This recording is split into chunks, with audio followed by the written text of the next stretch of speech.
I know what you're thinking. The man is 40 years old, but guess what? I couldn't care less. He's LA Knight, baby. Yeah. Why he hasn't been pushed sooner, I'll never know. But I'll tell you one thing, he deserves it. If you don't believe me, just listen to the reaction he gets every week. You'd think WWE would give the paying fans what they want, but when they refuse to make him have a meaningful appearance during WrestleMania weekend, it just shows how stubborn management can be. Seriously, you had 3 shows in LA, and you decided not to elevate a star who literally has the name of the city. Honestly, WWE, do better. There'd been rumblings that there was a push on the cards, but instead, we saw him enter into a short-term tag team with Rick Boogs. You have to be kidding. After the positive reaction though, someone finally listened, and he qualified for the Money in the Bank ladder match after beating Montez Ford. He got his golden opportunity at Money in the Bank, and I was there, so make sure you stick around because I've got some special footage from the event that I want you all to see. You can't overlook the fact that despite having a well-established character, strong personality, and flawless mic skills, it was always going to be an uphill battle for a 38-year-old making his WWE debut. In this video, we're going to take a look at LA Knight's run in the WWE so far. We'll also look at his character work and highlight what makes him so special, so make sure you stay tuned till the end. And don't forget to let me know your thoughts on LA Knight in the comment section.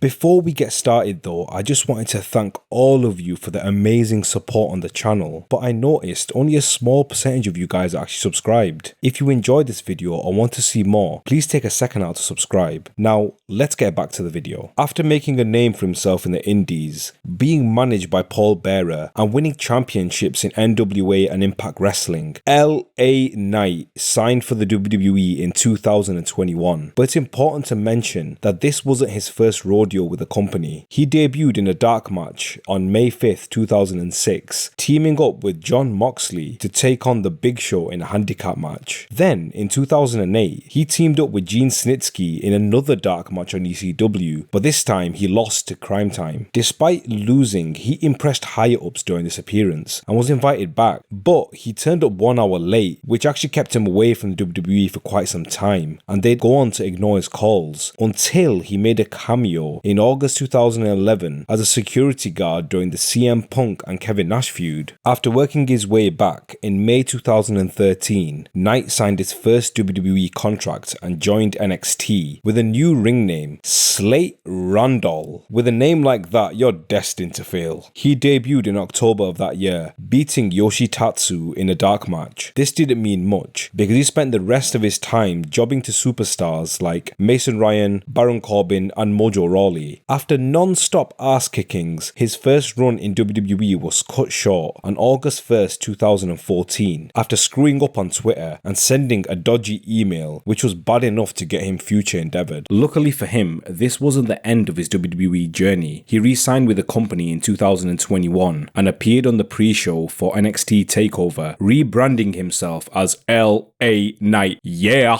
1 month later, he made his in-ring return and came out strong, beating Austin Gray. But things aren't always easy in the WWE, and Knight picked up his first loss the following week to Bronson Reed in a match which lasted just under 3 minutes. Luckily, this didn't hurt him too much, because he entered and won a 11-man Battle Royal with the 6 final competitors facing off at NXT Stand and Deliver in a gauntlet elimination match to determine a #1 contender for the NXT North American title. By winning the Battle Royal, he was the last to enter the elimination match, giving him a huge advantage, but this didn't help much because he was eliminated by Bronson Reed. Despite the losses, he showed promise, and he quickly picked up the pieces, stringing together wins against Dexter Lumis and Jake Atlas in the weeks that followed. After somewhat establishing himself on the NXT roster, he became involved in a feud with Cameron Grimes, centered around the $1 Million Championship. The title was reintroduced for the storyline, and it involved the man himself, Ted DiBiase Sr. At the time, Grimes was working a new rich gimmick, after he apparently became super wealthy, leading to segments where he tried to outdo the $1 Million Man himself, but he would fail every time. LA Knight saw the opportunity and stepped into the storyline. This led to both men fighting over DiBiase's approval, and more importantly, the $1 Million Championship. They fought for the belt in a ladder match at NXT TakeOver in Your House in 2021, with LA Knight coming out on top and becoming the new $1 Million Champion, aligning himself himself with DiBiase in the process. He had to reach new heights, and after his big win, Ted presented him with the $1 Million Championship. It was all he wanted from this feud, and now it was time to take out the trash. He laid into DiBiase, almost ending the man's life, but in the process, he generated heat in the best way possible, taking out a legend. Randy Orton built his career on that, and it worked well here, showcasing the faith management had in him so early into his run. After stomping a mud hole and walking it dry, he left his boot prints all over the $1 Million Man. Grimes then rushed out to the ring and fought off LA Knight, but he came way too late. I mean, Ted's ass was well and truly kicked by the time he got in the ring. The rivalry continued, and Knight set up a title match at NXT Great American Bash with a twist. If Grimes lost, he'd have to be LA Knight's butler, which is exactly what happened when Knight successfully defended his title. His character really came out in this feud, shining a light to his amazing mic work, whilst showing us his ability to adapt and make the audience laugh. We'd see vignettes of Knight finding ways to keep his new butler busy. Despite Grimes being bossed around, he always found ways to retaliate, including Knight being pushed into a pool. Over the next few weeks, LA Knight would boss around Grimes during his matches, and after some shenanigans with a $1 Million title, LA Knight was on the receiving end of a pinfall. This led to some pushing and shoving between the two, with Grimes questioning his methods. Knight then ordered him to take out Maverick, which he did, and you could start to see the tension between them escalate, and Grimes made it clear that he was honouring his word. He was going to be his butler and he had no choice. He couldn't keep up with this for long though, and DiBiase told him to try and find a way out. This became a possibility when Ted made a match for the $1 Million Championship at NXT TakeOver 36. This time around, if Grimes lost, DiBiase would have to step in as Knight's butler. It was a must win, and Knight hired Josh Briggs to take out Grimes before the match. His plans went pear-shaped though, when Grimes, with the help of DiBiase's $1 Million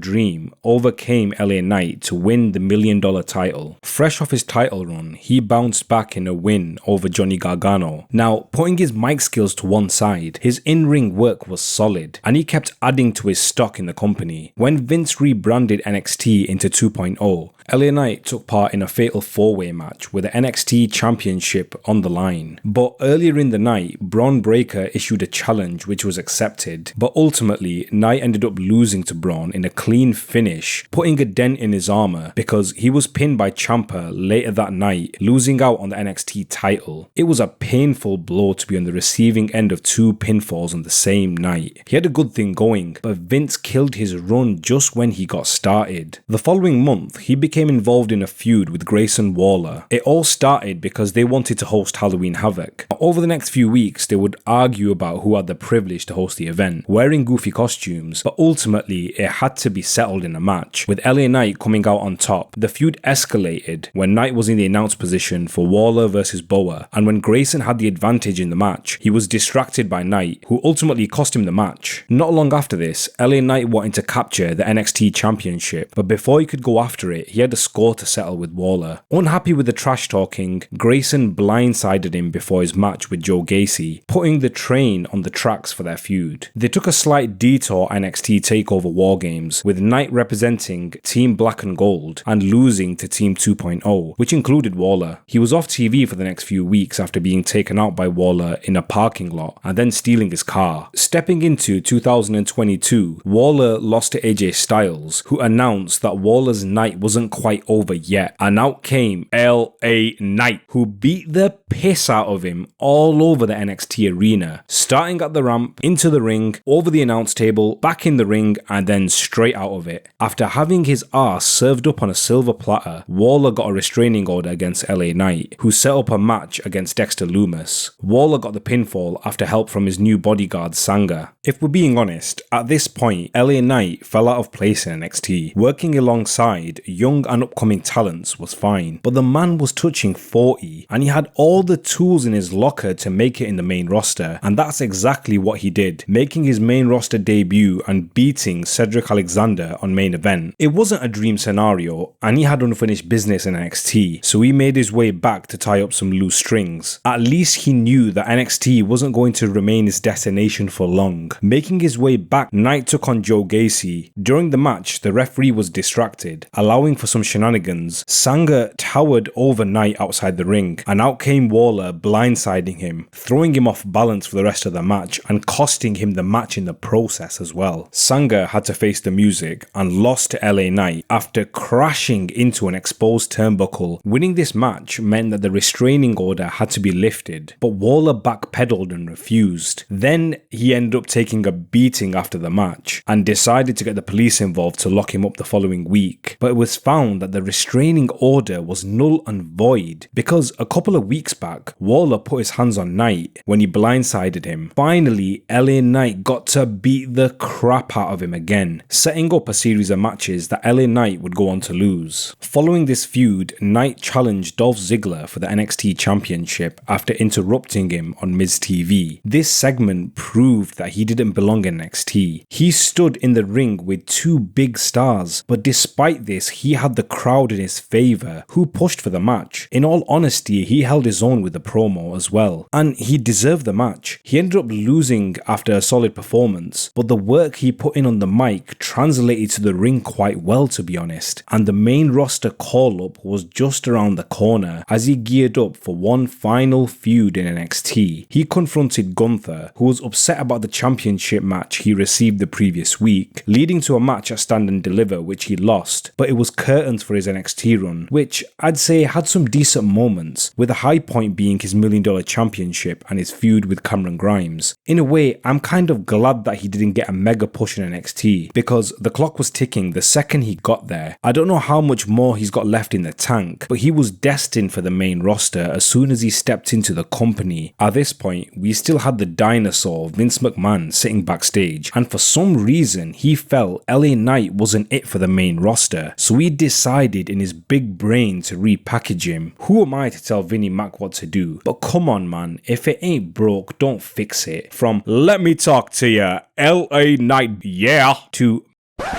Max Dupree, the manager of Maximum Male Models. If it wasn't obvious enough, Vinnie Mac totally hated this guy. Even though he was set up to fail, somehow he managed to make it work. And shortly after Papa H took over, he did what was best for business, and LA Knight was back on our screens before we knew it. Just to give some context, Vince didn't want LA Knight to come in as a single star, rather he put him as a manager, just because he didn't want to invest stock into someone who was 40 years old, because he was worried that he wouldn't have a long-term star. It's a business move, fair enough, but the fans are already behind him. At least you have another star to add to the roster. I mean, it wouldn't be something ridiculous because a lot of the big name stars in the company are over 40 years old anyway. When Bray Wyatt made his return at Extreme Rules in 2022, LA Knight saw an opportunity to step up and challenge Wyatt, setting the stage for their feud in November. Knight was left out of the SmackDown World Cup and decided to rant about it. When eventually Wyatt appeared to propose a friendship,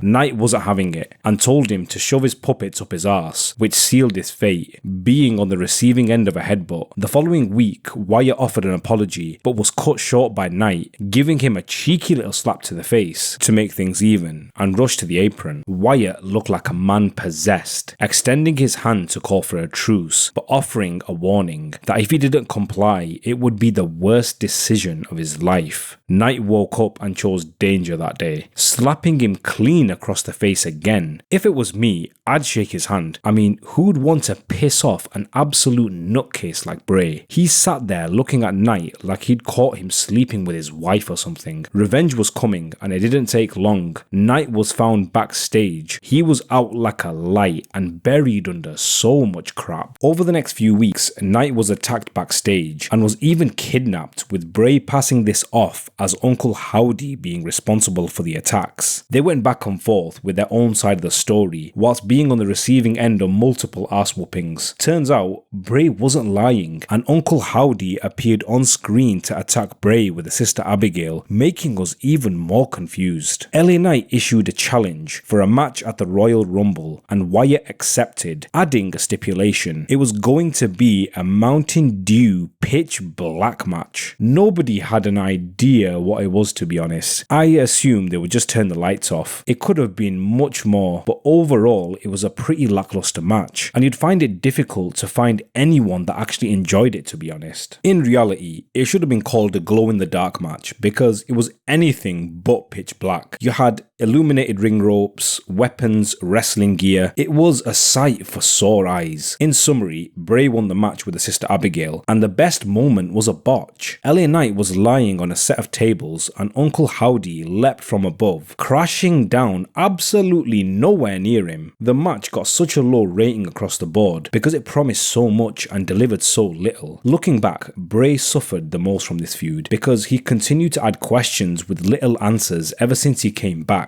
After being away for more than a year, fans expected more from him. LA Knight, on the other hand, benefited massively from this feud. He was working with inferior talent for so long, but we finally got to see how he would perform against one of the top guys, and in all honesty, he showed he could keep up. Say what you want about Bray Wyatt and his recent run, there's one thing you can't disagree with: he's one of the best workers on the mic. I'd go as far as to say Knight gave him a run for his money. He finally had the spotlight, his catchphrases resonated with the fans, and his popularity skyrocketed. Adding to the exposure, he got to share a moment with The Undertaker, cutting a half-decent heel promo, and selling Taker's vice-like grip around his neck like a dream. Surely you'd think he'd have a rocket placed on his back and pushed to the moon, but you'd be wrong. After the biggest feud of his WWE career and having huge momentum, he was missing from TV and wasn't even in a match at WrestleMania. He tried to inject himself into the Intercontinental title match by interrupting Drew McIntyre and Sheamus, but that was quickly swept under the rug. He's had a handful of matches since, beating Rey Mysterio with the help of Dominic, and then losing to Kofi Kingston and Xavier Woods. Luckily, there was some hope because the fans started getting behind him, and we've seen him pick up wins along with fans chanting "Yeah" every chance they get. With Money in the Bank around the corner, Knight set his sights on the briefcase and beat Montez Ford after holding onto the ropes during the pinfall to qualify for the men's Money in the Bank ladder match. Leading up to the event, he faced off against Santos Escobar with Mysterio in his corner, trying to go for a roll-up pin, but Escobar rolled out to get the win. After Logan Paul was injected into the match on Raw, we started to see superstars come out to the ring and have their 2 seconds of fame, stating their claim to the briefcase, but Knight shone above the rest during his promo, receiving a huge pop on the way out to the ring and fans responding to every catchphrase. He was a strong favourite to win the match. Fresh off that promo, he took on Rey Mysterio on SmackDown, and when the bell rang, you could hear the crowd chanting his name. Just pause for a second. You have a heel in the ring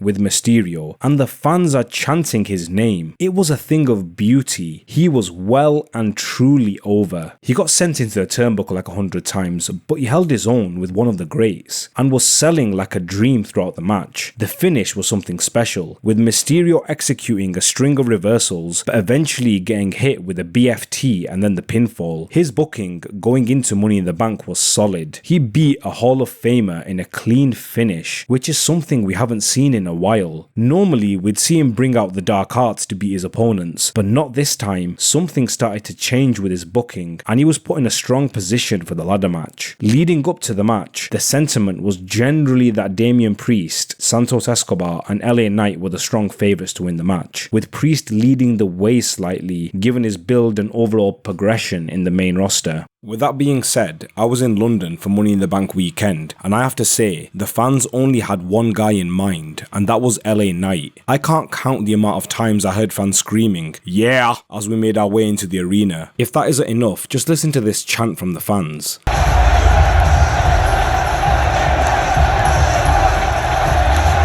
I'm not sure how it came across on TV, but throughout the show, we'd keep hearing his name echo throughout the arena. When he came out on SmackDown to interrupt Logan Paul, everyone came unglued. Once again, he destroyed Paul on the mic, and then took part in a triple threat match, with Butch coming out as the winner. Home field advantage, he had to have something, but LA Knight wasn't pinned, so he was somewhat protected. Now it was time for Money in the Bank. The show opened with the men's ladder match. I mean, just look at the crowd when he came out. The only superstars to get a similar reaction on the night were John Cena and the Bloodline. It just proves how over he is at the moment. He was a serious contender in this match and had one of the strongest performances from the bunch. Also, he was responsible for one of the biggest spots of the night, tipping over a ladder with Ricochet and Paul on board. After this, they springboarded onto tables which were placed outside the ring. The closing moments were heartbreaking. Knight and Butch prepared the ladder and climbed to the top with both men trading blows, but eventually he was overpowered and went crashing to the mat, with Priest coming in to take Butch out of the match. Just when it looked like Priest was about to seal the deal, Knight got back to his feet and flung him out of the ring. Escobar came and then was hit with a BFT, with Nakamura coming in from behind, only to be flung out of the ring. Surely this was it, and everyone was on the edge of their seats. He climbed to the top, with Priest making a recovery to meet him there, and just like that, he got hit with a suplex and was out for the count, with Priest climbing the ladder and retrieving the briefcase. My initial reaction was completely different. I was completely pissed off, and so was he. I mean, have a look at him making his way to the back. I know exactly what he's thinking. What's it gotta take? He was clearly the fan favourite. He took out pretty much everybody. Triple H did say they have plans for him and they want to take their time, but that's all dependent on if they can keep his momentum going. Before this match, he was never booked properly. Working off scraps, he brought an entire international audience on board and they were there to see him win. Just imagine the crowd's response if he won. It would have been insane. But if I'm being honest with myself, I have to say, he hasn't quite earned the opportunity compared to Priest, and it's no fault of his own. Damien has been booked brilliantly with the Judgment Day, and it makes perfect sense for him to be elevated to the next level at this time. Knight has the potential and the fans know that, but a mega push could actually work against him. He's only had the Wyatt feud really, and apart from that he's not really done much, so just giving him the briefcase and going after a title isn't really going to do much for him. It makes sense for him to take a step back and win a mid-card title and work his way up to the top for the short term, but in the long term I want to see him fighting at the top. I'm going to stay patient and I hope he gets the push that he deserves. Now let's take a look at why LA Knight has become a fan favourite. The fact that he's getting a reaction despite being an afterthought to management is a compliment to his talent, honestly. Week in and week out since the Wyatt feud, he's been feeding off scraps, but he's made sparks fly every time he picks up the mic. It can't be understated that he has some serious mileage in the business with a decent amount of accomplishments. It's simple really. He is something different and he's not just your average run-of-the-mill heel. The fact that he's getting catchphrases over and a positive response is similar to stars he takes inspiration from, such as Stone Cold Steve Austin and The Rock. He's taken small elements from their gimmick to mold his character, mimicking The Rock's "Nana"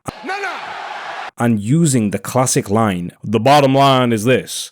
Bottom line is, what's funny is, he actually sounds like The Rock as well. He appeared on a show hosted by The Rock in 2013 called The Hero, and often members of the cast and crew said when they weren't looking they didn't know who was speaking, often mistaking them both. Initially, I didn't notice the similarities in their voices, but when I started to pay attention to it, I'm convinced they both sound exactly the same. The voice is a big part of his success, and he sounds like a top guy, and he has a distinct tone which has resonated with the fans, with everybody saying LA Knight, yeah. Love him or hate him, LA Knight is in the discussion when we talk about the best talents in the WWE today. He has the look, solid in-ring work, untouched mic skills, and an overall well-rounded character. The fans have done their part by making noise every time he steps into the building. Now it's WWE's turn to make sure they don't miss the opportunity to make LA Knight into the megastar that we all know that he can be. That's all for this video. If you stuck around until the end, I'd really appreciate it if you hit the subscribe button and make sure you stay tuned for more wrestling content right here on Wrestling Real. Yeah!